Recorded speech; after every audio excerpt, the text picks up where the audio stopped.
Welcome to Moment for Mission. This is Fred Foy Strang, your host.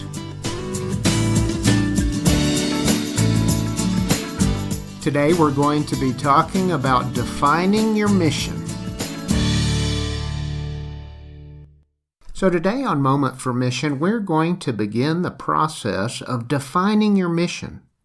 If I should or my organization should have a mission, then how do I get one? Well, we'll start the ball rolling in just a minute. But first, it's time for a Fred Foy fact. I love the outdoors. My favorite places are the Florida Ocean and our Appalachian Mountain off-grid cabin. We bought a piece of land on the top of a mountain some years ago. It's a beautiful and peaceful place. There was a dilapidated old one-room log cabin on the property, and we've worked hard to restore it to a cozy mountain retreat. No electricity, no indoor plumbing, just a simple place to relax and reflect. So after listening to the previous episodes, you might be thinking it would be a good idea to consider crafting a mission.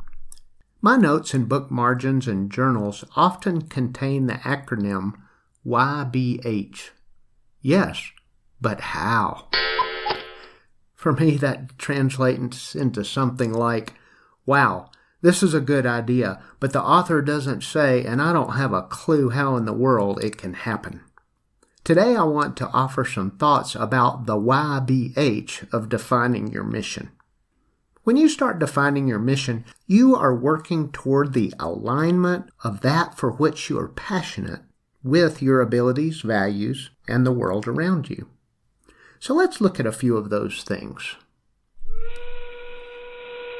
Your passion. Most everyone has something that excites them. Now, in my upbringing, the word passion had to do with sex. And certainly sex is passionate, and sex could be your passion. I have a friend for whom it was.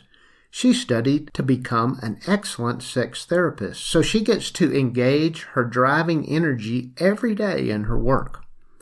But I want us to think about passion apart from sexuality. So let's go back to the dictionary. Merriam-Webster states that passion is an intense, driving, overmastering feeling or conviction, an ardent affection, a deep desire or interest. And one of the definitions in the dictionary refers to passion as the sufferings of Christ between the night of the Last Supper and his death. Actually, the word passion comes from the Latin pati, which means to suffer. So ask yourself, about what do I have fervor, ardor, enthusiasm, zeal? For what would I suffer? Your abilities. Every human being has some sort of abilities. We're each crafted uniquely, interestingly, capably. One of my sons is an incredibly gifted artist. There are very few who can create the beauty that he does. My other son is an expert with the computer and digital media. I'm not, so I'm always getting his help with technology. Some of our abilities are honed with education or training, and some of our abilities are mysteriously connected somehow to our DNA. When we're considering how to define your mission, we need to think carefully and critically about what is realistic for us to do. For instance, I played tennis in high school and college, but I never had the ability back then, and certainly not now, to be a professional tennis player. It would have been ridiculous for me to have tried then or to try now at my age and stage of life. However, if I wanted to give a speech or write an article on, say, tennis and its connection to spirituality, well, I could do that. I research, I write, I speak, and I enjoy those things, and on occasion, I'm okay at it. Ask yourself, what am I good at? And what do I have experience or am training to be skilled? Which of those things do I really enjoy? Your values. No one is void of personal values. Call it what you will. Call it your moral compass, your company policies and procedures, society's imposed mores, your belief system, your ethical foundation. I've lived and visited in regions all around the world, and it's been a great privilege to be invited into the lives of people who look at the world differently. One thing I've observed is every cultural group has some standards within their society. Now, I might deem those standards as very moral and very ethical, or I might deem them to be very base and horribly corrupt. But a standard value exists. It is what allows people to live and interact day to day. When we think about defining your mission, we have to make sure our personal life mission or the institutional mission with which we are connected aligns with our values and belief.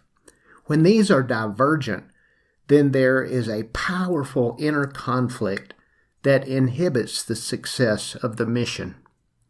Ask yourself, what do I value? What core beliefs most impact how I think and how I live? Your connection to others. The world has certainly become smaller with the advent of transport and technology. My wife Cecily and I can be door to door from our home in the USA to our bungalow in East Africa in about 24 hours. 100 years ago, it would take 2 to 3 months to sail from North America to West Africa, and then who knows how long to cross the continent by caravan. No wonder so many 19th century missionaries and explorers packed their goods in a coffin to take on board. Nowadays, our global connections with the internet and speedy, affordable travel makes meaningful connections across continent and culture effective and eye-opening.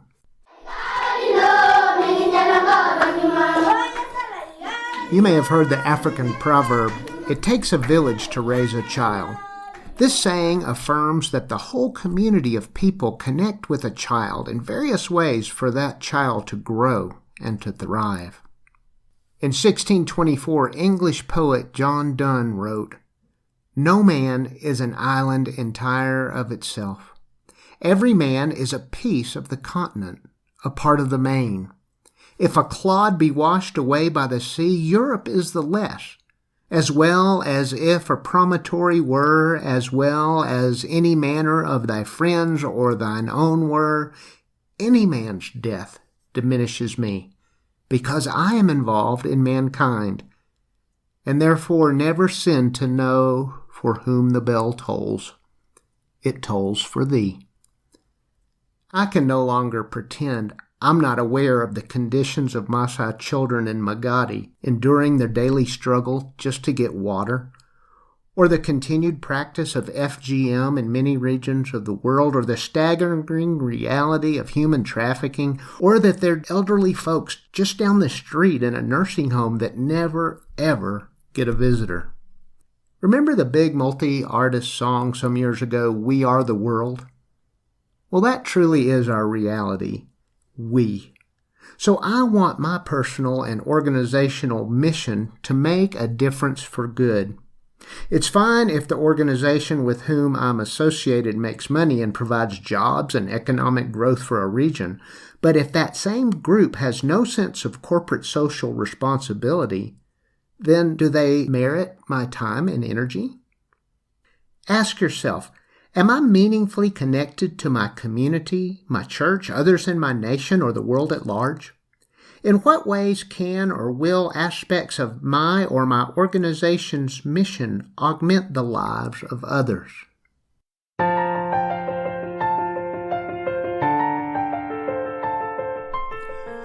You know how in the dictionary there are often a number of derivations and meanings of words. Depending on the history and complexity of the word, there could be many nuances of meanings listed. In the same way, our personal or organizational mission is multifaceted. They're subtle changes or very different aspects of meaning to our mission. If possible, it's most beneficial to have an overarching umbrella, conceptual statements which are then defined and expounded upon in subsets to follow. My personal mission goes so far as to have sections that specify a timeline for when I hope to accomplish certain aspects of my mission. For instance, in my personal life mission, my spiritual nurture is really important to me. In my document, I spell this out in sweeping terms, and then I break it down to offer myself checkpoints. Here's one of them. Read one theological or philosophical work every 6 months. Hey, I know that's not a grand goal, but considering my life context, it's what I can do, and I do read other literature as well. As you are defining your mission, keep in mind that a mission worthy of your deepest passion, your best abilities, and the impartation of your values needs to participate with others toward care and towards mutual fulfillment. Think about it. What could be your moment for mission today? This is Dr. Fred Foy Strang. Thank you for joining me on this journey, and have a great day.